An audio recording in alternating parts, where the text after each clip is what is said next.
Praise the Lord. Hallelujah. ഈശോയിൽ ഏറ്റവും പ്രിയപ്പെട്ട സഹോദരി സഹോദരങ്ങളെ, കുഞ്ഞുമക്കളെ, യുവതി യുവാക്കളെ, നിങ്ങളെല്ലാവരെയും ഈ വചന ശുശ്രൂഷയിലേക്ക് യേശുനാമത്തിൽ സ്വാഗതം ചെയ്യുകയാണ്. പ്രിയപ്പെട്ടവരെ, ഒരിക്കൽ കൂടി നിങ്ങളെ എല്ലാം കാണാനും നിങ്ങളോട് വചനം പങ്കുവെക്കുവാനും ഈശോ ഈ ഇടയദാസനെ അനുഗ്രഹിച്ചതിനെ ഓർത്ത് ഈശോയ്ക്ക് ഒത്തിരി നന്ദി പറഞ്ഞ് പ്രാർത്ഥിക്കുന്നു. പ്രിയപ്പെട്ടവരെ, നമ്മൾ വചനം കേൾക്കാനായിട്ട് ഒരുങ്ങുമ്പോൾ നമുക്ക് നമ്മളെ തന്നെ ഈശോയുടെ കരങ്ങളിലേക്ക് പൂർണ്ണമായിട്ട് നമുക്ക് സമർപ്പിച്ച് പ്രാർത്ഥിക്കാം.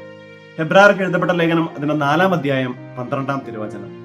ദൈവത്തിന്റെ വചനം സജീവവും ഊർജ്ജസ്വലവുമാണ്, ഇരുതല വാളിനേക്കാൾ മൂർച്ചയേറിയതും, ചേതനയിലും മജ്ജയിലും സന്ധിബന്ധങ്ങളിലും തുളച്ചു കയറി ഹൃദയത്തിന്റെ വികാരങ്ങളെയും വിചാരങ്ങളെയും വിവേചിക്കുന്നതുമാണ്. നമ്മുടെ ചേതനയിലും മജ്ജയിലും സന്ധിബന്ധങ്ങളിലുമെല്ലാം തുളച്ചു കയറുന്ന ഇരുതല വാളിനേക്കാൾ മൂർച്ചയേറിയ ദൈവവചനത്തെ നമ്മൾ ശ്രവിക്കുമ്പോൾ അത് നമ്മുടെ ശരീരത്തിനും ആത്മാവിനും മനസ്സിനും സൗഖ്യവും ആരോഗ്യവും പ്രദാനം ചെയ്യുന്നതായിട്ട് മാറട്ടെ എന്ന് നമുക്ക് പ്രാർത്ഥിക്കാം. ഒരു നിമിഷം ദൈവവചനത്തെ ഹൃദയത്തിലും ഉദരത്തിലും ഒരുപോലെ സ്വീകരിച്ച പരിശുദ്ധ അമ്മയുടെ വലിയ മധ്യസ്ഥം തേടി നമുക്ക് പ്രാർത്ഥിക്കാം. നന്മ നിറഞ്ഞ മറിയമേ സ്വസ്തി, കർത്താവ് അങ്ങയുടെ കൂടെ, സ്ത്രീകളിൽ അങ്ങ് അനുഗ്രഹിക്കപ്പെട്ടവളാവുന്നു, അങ്ങയുടെ ഉദരത്തിന്റെ ഫലമായ ഈശോ അനുഗ്രഹിക്കപ്പെട്ടവനാവുന്നു. പരിശുദ്ധ മറിയമേ തമ്പുരാന്റെ അമ്മേ, പാപികളായ ഞങ്ങൾക്ക് വേണ്ടി എപ്പോഴും ഞങ്ങളുടെ മരണസമയത്തും തമ്പുരാനോട് അപേക്ഷിച്ചോളണമേ. ആമേൻ. ഹല്ലേലൂയ. പ്രിയപ്പെട്ടവരെ, നിങ്ങൾക്ക് എല്ലാവർക്കും സുഖമാണെന്ന് വിശ്വസിക്കുകയാണ്. നമുക്ക് ദൈവത്തിന്റെ വചനത്തെ സ്വീകരിക്കാനായിട്ട് നമുക്ക് ഒരുങ്ങാം. പ്രിയപ്പെട്ടവരെ, നമ്മുടെ ജീവിതത്തിലെല്ലാം നമുക്ക് ഒരുപാട് ആഗ്രഹങ്ങളുള്ളവരാണ്, അല്ലെ? പല രീതിയിലുള്ള ആഗ്രഹങ്ങളുള്ളവരാണ് നമ്മൾ എല്ലാവരും, അല്ലെ? കാരണം ആഗ്രഹങ്ങൾ വളരെ പ്രധാനപ്പെട്ടതാണ് നമ്മുടെ ജീവിതത്തിൽ. കാരണം നമ്മുടെ ആഗ്രഹങ്ങളാണ് നമ്മുടെ തീരുമാനങ്ങളായിട്ട് മാറുന്നത്, നമ്മുടെ തീരുമാനങ്ങളാണ് നമ്മുടെ ജീവിതത്തിൽ നമ്മൾ പ്രാവർത്തികമാക്കുന്നത്. അപ്പോൾ ചുരുക്കി പറഞ്ഞു കഴിഞ്ഞാൽ നമ്മുടെ ആഗ്രഹങ്ങളാണ് നമ്മുടെ ജീവിതത്തിലെ വിജയപരാജയങ്ങളെ നിർണ്ണയിക്കുന്നത്. ഇതുമായിട്ട് ബന്ധപ്പെട്ട് ദൈവത്തിന്റെ ആത്മാവ് തന്ന ഒരു ചിന്ത നിങ്ങളുമായിട്ട് ഇന്ന് പങ്കുവെക്കാനായിട്ട് ആഗ്രഹിക്കുകയാണ്. പ്രിയപ്പെട്ടവരെ, AD 344 ഈജിപ്തിലെ ഒരു ഗ്രാമത്തില് ഒരു കുഞ്ഞു മകൾ ജനിക്കുകയാണ്. അവളുടെ മാതാപിതാക്കന്മാര് അവൾക്ക് മേരി എന്ന പേര് കൊടുക്കുന്നു. അപ്പോൾ ഈ മേരി ഇങ്ങനെ വളർന്നു വരികയാണ്. അവളുടെ മാതാപിതാക്കന്മാർ അവളെ ലാളിച്ച് വളർത്തിക്കൊണ്ടുവരികയാണ്. പ്രിയപ്പെട്ടവരെ, അങ്ങനെ ആ മേരിക്ക് ഏകദേശം ഒരു ടീനേജ് പ്രായമൊക്കെ ആയി കഴിഞ്ഞപ്പോൾ ഇവളുടെ ഉള്ളിൽ ഒരു ആഗ്രഹം ഉണ്ടാവുകയാണ്. ആ ആഗ്രഹം ഇങ്ങനെയാണ്: ഈ ഗ്രാമത്തിൽ ഇങ്ങനെ കിടന്നുകൊണ്ട് പ്രത്യേകിച്ച് കാര്യമൊന്നുമില്ല, ഇവിടെ വലിയ സൗകര്യങ്ങളൊന്നുമില്ല, അടുത്തുള്ളൊരു പട്ടണത്തിലേക്ക് പോകണം, അവിടെ പോയി സുഖമായിട്ട് ജീവിക്കണം. അങ്ങനെ പ്രിയപ്പെട്ടവരെ, ഈ മകളെ താമസിച്ചുകൊണ്ടിരുന്ന ആ ഗ്രാമത്തിന് അടുത്തുള്ള ഒരു പട്ടണമായിരുന്നു അലക്സാൻഡ്രിയ. അങ്ങനെ അലക്സാൻഡ്രിയ എന്ന് പറയുന്ന പട്ടണത്തിലേക്ക് ഈ മകൾ കടന്നു പോവുകയാണ്. അവിടെ പോയി കഴിഞ്ഞപ്പോൾ വലിയ പട്ടണമാണ്. ലോകത്തിന്റെ മായ കാഴ്ചകളിലെല്ലാം അങ്ങനെ ഭ്രമിച്ച് അവൾ ആ പട്ടണത്തിൽ തന്റെ ജീവിതം ആരംഭിച്ചു. ഏറെ വൈകാതെ ഇവളുടെ ജീവിതം പാപത്തിലേക്ക് കടന്നു പോവുകയാണ്. പ്രിയപ്പെട്ടവരെ, മകളെ കുറിച്ച് വായിക്കുമ്പോൾ എഴുതി വെച്ചിരിക്കുന്നത് അനേക വർഷങ്ങൾ അലക്സാൻഡ്രിയ എന്ന് പറയുന്ന ആ പട്ടണത്തിൽ ആ കുഞ്ഞു പ്രായത്തിൽ തന്നെ വ്യഭിചാരത്തിൽ മുഴുകി ഈ മകള് ജീവിതം ആരംഭിക്കുകയാണ്. പ്രിയപ്പെട്ടവരെ, അനേക വർഷങ്ങൾ കടന്നുപോയി. കുറച്ച് നാളുകളെല്ലാം കഴിഞ്ഞപ്പോൾ ആ പാപത്തിന്റെ സുഖങ്ങളെല്ലാം ജീവിതത്തിൽ കുറഞ്ഞു തുടങ്ങി. അങ്ങനെ ഇരിക്കുകയാണ് ഈ മകള് ജെറുസലേമിലേക്ക് തീർത്ഥാടനത്തിന് പോയിക്കൊണ്ടിരുന്ന ഒരു സംഘത്തെ കണ്ടുമുട്ടി. അങ്ങനെ ഈ മകള് ഈ ജെറുസലേമിലേക്ക് തീർത്ഥാടനത്തിന് പോയിക്കൊണ്ടിരുന്ന ഈ സംഘത്തിന്റെ കൂടെ ഈ മകളും യാത്ര ആരംഭിക്കുകയാണ്. പ്രിയപ്പെട്ടവർ, അങ്ങനെ യാത്ര ചെയ്ത് ഇവള് ജെറുസലേമിലേക്ക് പോവുകയാണ്. എന്നാൽ ആ പോകുന്ന വഴിയിലും ഇവളുടെ കുത്തഴിഞ്ഞ ജീവിതം തുടരുകയാണ്. പ്രിയപ്പെട്ടവരെ, അങ്ങനെ അവസാനം ഇവർ ജെറുസലേമിൽ എത്തിച്ചേർന്നു. അപ്പൊ ഇവരുടെ ഈ സംഘത്തിന് ഒരു ഉദ്ദേശമുണ്ടായിരുന്നു. അത് കുരിശിന്റെ പുകഴ്ചയുടെ തിരുനാൾ ദിവസം ജെറുസലേം ദേവാലയത്തിൽ പോയി ദൈവത്തെ ആരാധിക്കണം എന്നുള്ളതായിരുന്നു ഈ സംഘത്തിന്റെ ഒരു ഉദ്ദേശം. അങ്ങനെ ഈ സംഘത്തോടൊപ്പം ഈ മേരിയും ജെറുസലേം ദേവാലയത്തിലെത്തി. അങ്ങനെ കുരിശിന്റെ പുകഴ്ചയുടെ തിരുനാൾ ദിനം കടന്നു വന്നു. പ്രിയപ്പെട്ടവരെ, പ്രഭാതത്തില് ഈ സംഘത്തിലുണ്ടായിരുന്ന എല്ലാവരും ജെറുസലേം ദേവാലയത്തിനകത്തേക്ക് കടന്നുപോയി. അപ്പൊ ഈ മേരിയും ഇവരോടൊപ്പം ജെറുസലേം ദേവാലയത്തിലേക്ക് പ്രവേശിക്കുവാനായിട്ട് പരിശ്രമിക്കുകയാണ്. എന്നാൽ ദേവാലയ കവാടത്തിലെത്തുന്ന ഈ മേരിക്ക് ദേവാലയത്തിലേക്ക് പ്രവേശിക്കാൻ സാധിക്കുന്നില്ല. ഒരു വലിയൊരു ശക്തി ഈ ദേവാലയത്തിലേക്ക് പ്രവേശിക്കുന്നതിൽ നിന്നും മേരിയെ തടഞ്ഞു നിർത്തുകയാണ്. പ്രിയപ്പെട്ടവരെ, മേരി അങ്ങനെ ഒരു പ്രാവശ്യം പരിശ്രമിച്ചു, എല്ലാവരും അകത്തേക്ക് കയറിപ്പോ. പക്ഷെ മേരിക്ക് ഈ ദേവാലയത്തിന്റെ വാതിൽപ്പടി കടന്ന് ഉള്ളിലേക്ക് പ്രവേശിക്കാൻ സാധിക്കുന്നില്ല. അപ്പൊ മേരിക്ക് ഭയങ്കര സങ്കടമായി. മേരി ഒന്നുകൂടെ ശ്രമിച്ചു, മൂന്നാമതും ശ്രമിച്ചു. മേരി പരാജയപ്പെട്ടു. ഏതോ ഒരു ശക്തി ആ ജെറുസലേം ദേവാലയത്തിനകത്തേക്ക് പ്രവേശിക്കുവാൻ മേരിയെ തടസ്സപ്പെടുത്തുകയാണ്. അങ്ങനെ മേരി വളരെ സങ്കടത്തോടെ ആ ദേവാലയത്തിന്റെ പുറത്ത് വന്നിരിക്കുമ്പോഴാണ് അവിടെ പരിശുദ്ധ അമ്മയുടെ ഒരു ഛായാചിത്രം ഈ മേരിയുടെ ശ്രദ്ധയിൽപ്പെട്ടു. പ്രിയപ്പെട്ടവരെ, അങ്ങനെ മേരി ഈ പരിശുദ്ധ അമ്മയുടെ ഛായാചിത്രത്തിന് മുമ്പിൽ പോയി നിന്നിട്ട് പ്രാർത്ഥിക്കുകയാണ്. എന്നിട്ട് മേരി തന്റെ ഒരു ആഗ്രഹത്തെ ഈ പരിശുദ്ധമ്മയോട് പറയുകയാണ്. ഈ ദേവാലയത്തിനുള്ളിൽ കിടന്ന് ദൈവത്തെ ആരാധിക്കുവാൻ, ഈ കുരിശിന്റെ പുകഴ്ചയുടെ തിരുനാൾ ദിനം ജെറുസലേം ദേവാലയത്തിൽ പ്രവേശിക്കുവാൻ നീ എനിക്ക് വേണ്ടി മധ്യസ്ഥം വഹിച്ചു കഴിഞ്ഞാൽ ഇനിയുള്ള എന്റെ ജീവിതം ഞാൻ വിശുദ്ധിയിൽ ജീവിച്ചു കൊള്ളാം എന്നൊരു ആഗ്രഹത്തെ പരിശുദ്ധ അമ്മയോട് പറയുകയാണ്. പ്രിയപ്പെട്ടവരെ, ഉള്ളിലൊരു നല്ലൊരു പ്രചോദനം പെട്ടെന്ന് കിട്ടി. ഇപ്പോൾ തന്നെ ദേവാലയത്തിലേക്ക് പ്രവേശിക്കാൻ ഒരു പ്രചോദനം കിട്ടി. അങ്ങനെ പരിശുദ്ധ അമ്മയുടെ ശക്തമായ മധ്യസ്ഥതയോടുകൂടി ഈ മേരി തിരിച്ച് ദേവാലയ വാതിൽപ്പടിയിൽ എത്തുകയാണ്. പ്രിയപ്പെട്ടവരെ, അവിടുന്ന് മുമ്പോട്ട് നടക്കാൻ ശ്രമിക്കുമ്പോൾ വളരെ ഈസി ആയിട്ട്, വളരെ സ്മൂത്ത് ആയിട്ട് ജെറുസലേം ദേവാലയത്തിലേക്ക് പോകുവാനായിട്ട് മേരിക്ക് സാധിച്ചു. ജെറുസലേം ദേവാലയത്തിൽ പോയി ദൈവത്തെ ആരാധിച്ച് തിരിച്ചു വന്ന് ഈ പരിശുദ്ധമ്മയുടെ ഛായാചിത്രത്തിന് മുമ്പിൽ നിന്ന് പരിശുദ്ധമ്മയ്ക്ക് നന്ദി പറയുന്ന സമയം പെട്ടെന്ന് മേരി ഒരു ശബ്ദം കേൾക്കുകയാണ്. Cross river Jordan and go to the desert. Jordan നദി കടന്ന് കാണുന്ന മരുഭൂമിയിലേക്ക് യാത്രയായി അവിടെ പോയി പ്രായശ്ചിത്തത്തിലും പ്രാർത്ഥനയിലും ഇനിയുള്ള വർഷങ്ങൾ ചെലവഴിക്കുക. അങ്ങനെ ഈ ദൈവസ്വരം തിരിച്ചറിഞ്ഞ മേരി അവിടെ നിന്ന് യാത്രയായി ജോർദാൻ നദിക്കര എത്തി. പ്രിയപ്പെട്ടവരെ, ജോർദാൻ നദിക്കര എത്തി ഒരു ചെറിയൊരു ഗ്രാമം അവിടെ കണ്ടു. ആ ഗ്രാമത്തിലൊരു ദേവാലയം. ആ ദേവാലയത്തിൽ പോയി അവിടുത്തെ വിശുദ്ധ ബലിയിൽ പങ്കെടുത്തു. പ്രിയപ്പെട്ടവരെ, കുമ്പസാരിച്ചു, വിശുദ്ധ കുർബാന സ്വീകരിച്ചു. ജോർദാൻ നദി കടന്ന് കാണുന്ന മണലാരണ്യത്തിലേക്ക്, ഡെസേർട്ടിലേക്ക്, മരുഭൂമിയിലേക്ക് യാത്രയായി. പ്രിയപ്പെട്ടവരെ, അതിനുശേഷമുള്ള 47 വർഷങ്ങൾ നീണ്ട പരിഹാരത്തിലും പ്രായശ്ചിത്തത്തിലും പ്രാർത്ഥനയിലും മേരി ദിനരാത്രങ്ങൾ ആ മണലാരണ്യത്തിൽ കഴിഞ്ഞുകൂടി. 47 വർഷങ്ങൾ താൻ ചെയ്തു പോയ എല്ലാ പാപത്തിനും പരിഹാരം ചെയ്ത് പ്രാർത്ഥനയിൽ 47 വർഷങ്ങൾ. പ്രിയപ്പെട്ടവരെ, 47-ാം വർഷം സുസിമൂസ് എന്ന് പറയുന്ന ഒരു വൈദികൻ തന്റെ നോമ്പ് കാലത്ത് ഉപവാസത്തിനും ഏകാന്ത പ്രാർത്ഥനയ്ക്കുമായിട്ട് ഈ ഡെസേർട്ടിലേക്ക്, ഈ മരുഭൂമിയിലേക്ക് കടന്നു വന്നു. അവിടെ വെച്ച് മേരിയെ കാണുകയാണ്.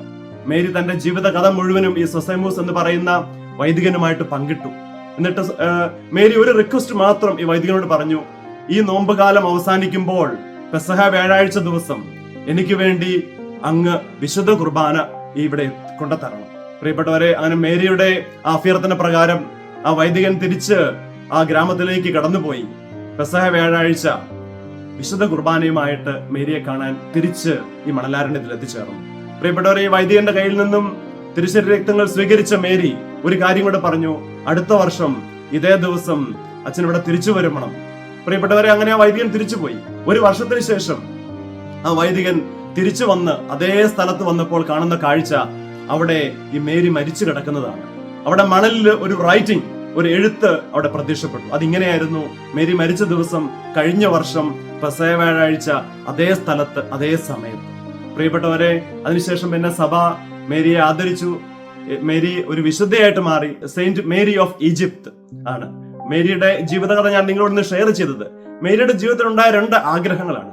ആദ്യത്തെ ആഗ്രഹം അവളെ നാശത്തിൽ കൊണ്ടെത്തിച്ചുവെങ്കിൽ രണ്ടാമത്തെ ആഗ്രഹം അവളെ വിശുദ്ധയായിട്ട് മാറ്റി. പ്രിയപ്പെട്ടവരെ, ശ്രദ്ധിച്ചു നോക്കിക്കേ.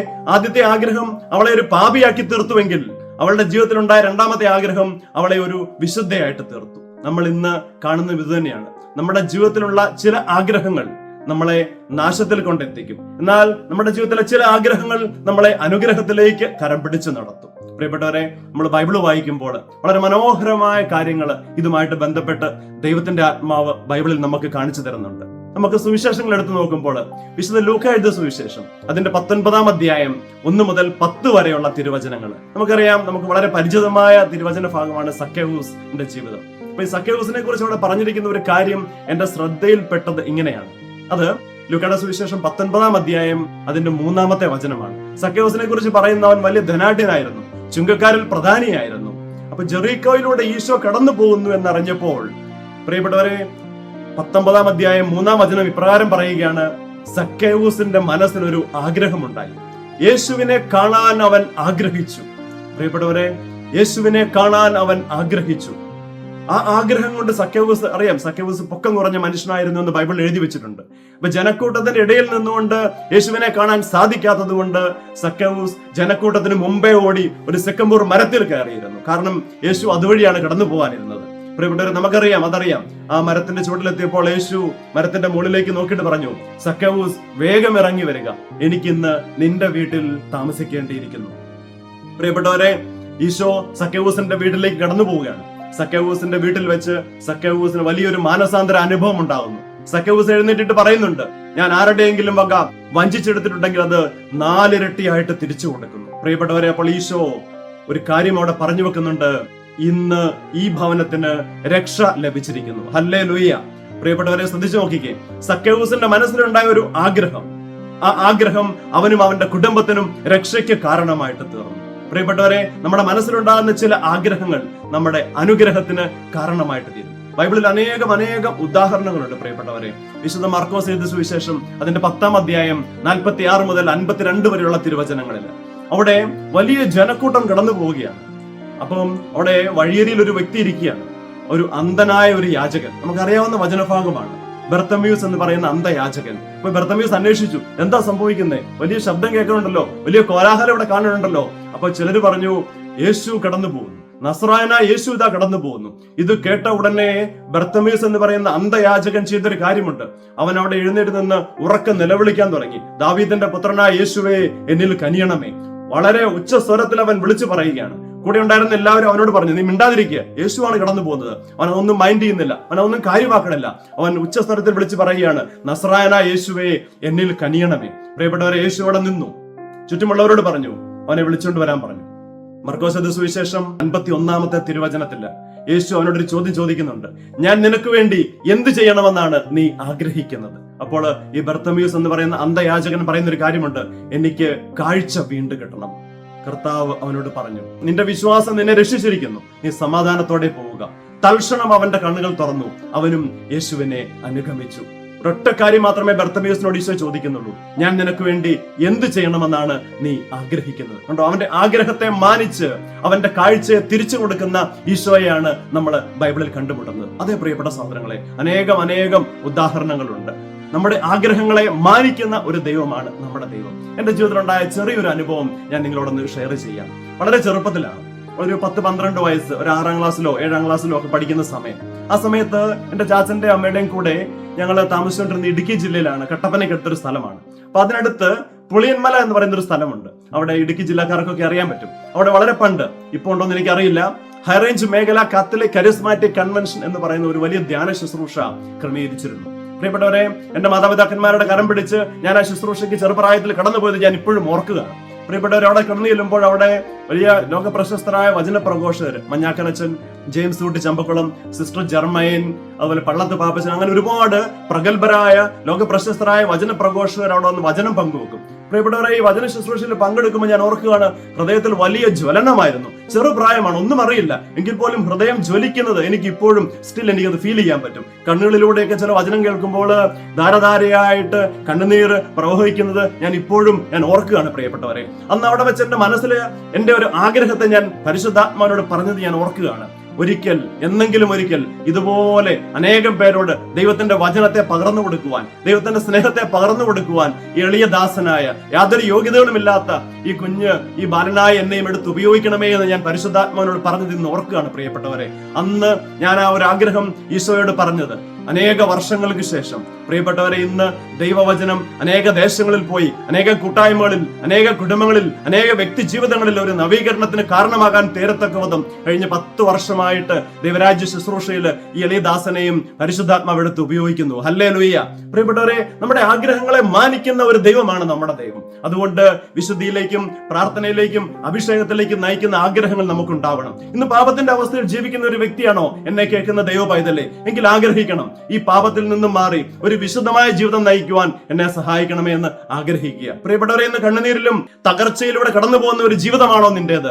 ആഗ്രഹിക്കണം. പ്രിയപ്പെട്ടവരെ, സ്നേഹവും സന്തോഷവും സമാധാനവും നിറഞ്ഞ ഒരു ജീവിതത്തിന് വേണ്ടി നമ്മൾ ആഗ്രഹിക്കണം. ഇന്നൊരു രോഗാവസ്ഥയിലൂടെ കടന്നു പോകുന്ന ഒരു വ്യക്തിയാണ് നിങ്ങളെങ്കിൽ ഒരു രോഗസൗഖ്യത്തിന് വേണ്ടി ആഗ്രഹിക്കണം. വലിയൊരു സാമ്പത്തിക തകർച്ചയിലൂടെ, ഒരു ക്ലേശങ്ങളിലൂടെ, കണ്ണുനീരിലൂടെ കടന്നു പോകുന്ന ഒരു വ്യക്തിയാണ് നീ എങ്കിൽ ആഗ്രഹിക്കണം. ഉറപ്പായിട്ടും നിന്റെ ആഗ്രഹത്തെ മാനിച്ച് നിന്റെ ജീവിതത്തിലേക്ക് ഇടപെടുന്ന ഒരു ദൈവത്തെയാണ് ബൈബിൾ നമുക്ക് പരിചയപ്പെടുത്തുന്നത്. അതെ പ്രിയപ്പെട്ടവരെ, നമ്മുടെ ദൈവം ആഗ്രഹങ്ങളെ മാനിക്കുന്ന ദൈവമാണ്. അപ്പം അനുഗ്രഹത്തിലേക്ക് നയിക്കുന്ന ആഗ്രഹങ്ങളെ കുറിച്ച് നമ്മൾ കേട്ടു. ഇതുപോലെ തന്നെ പ്രിയപ്പെട്ടവരെ, പ്രധാനപ്പെട്ടതാണ് നമ്മുടെ ചില ആഗ്രഹങ്ങൾ നമ്മളെ നാശത്തിൽ കൊണ്ടെത്തിക്കും. അങ്ങനെയുള്ള ആഗ്രഹങ്ങളും ഉണ്ട്. ബൈബിളിൽ അനേകം ഉദാഹരണങ്ങളുണ്ട്. പ്രിയപ്പെട്ടവരെ, 2 സാമുവേൽ അതിന്റെ 11-ാമത്തെ അധ്യായം, 2 സാമുവേൽ 11-ാം അധ്യായം അതിന്റെ 1 മുതലുള്ള വചനങ്ങൾ അങ്ങോട്ട് വായിക്കുമ്പോൾ നമുക്കവിടെ കാണാൻ സാധിക്കുന്നത് ഇസ്രായേലിന്റെ ഏറ്റവും മഹാനായ രാജാവ്, ഇസ്രായേലിന്റെ ഏറ്റവും ശ്രേഷ്ഠനായ രാജാവായ ദാവീദ് രാജാവിനെയാണ്. വസന്തകാലമാണ്. വസന്തകാലത്ത് എല്ലാ രാജാക്കന്മാരെയും യുദ്ധത്തിന് പോകും. എന്നാൽ ദാവീദ് രാജാവ് തന്റെ സേനാനായകനായിരുന്ന യോവാബിനെയും തന്റെ സൈന്യത്തെ മുഴുവനും അവിടെ യുദ്ധത്തിന് അയച്ചു. എന്നിട്ട് ഈ ദാവീദ് രാജാവ് മാത്രം ജെറുസലേമിൽ കൊട്ടാരത്തിൽ വിശ്രമിക്കാൻ തീരുമാനിച്ചു. പ്രിയപ്പെട്ടവരെ, അധ്വാനിക്കേണ്ട സമയത്ത് വിശ്രമിക്കാൻ തീരുമാനിച്ച ഈ ദാവീദ് രാജാവ് അങ്ങനെ ഒരു ദിവസം ഭക്ഷണമെല്ലാം കഴിച്ച് ഉച്ചയുറക്കമെല്ലാം കഴിഞ്ഞ് കൊട്ടാരത്തിന്റെ മട്ടുപ്പാവിൽ ഉലാത്തുമ്പോൾ അവിടെ താഴെ ഒരു സ്ത്രീ കുളിച്ചുകൊണ്ട് നിൽക്കുന്ന ഒരു കാഴ്ച ഈ രാജാവ് കാണുകയാണ്. പ്രിയപ്പെട്ടവരെ, നമുക്കെല്ലാം അറിയാവുന്ന പരിചിതമായ സംഭവമാണ്. ദാവീദ് തന്റെ അനുചരന്മാരെ വിളിച്ചിട്ട് പറഞ്ഞു, അതാരാണെന്ന് അന്വേഷിക്കാൻ പറഞ്ഞു. അവരിപ്പോ അന്വേഷിച്ചിട്ട് പറഞ്ഞു, അങ്ങയുടെ ഒരു ഭടനാണ് ഊറിയ. ആ ഊറിയയുടെ ഭാര്യയാണ് ബത്ശബ എന്ന് പറയുന്ന സ്ത്രീയാണ്.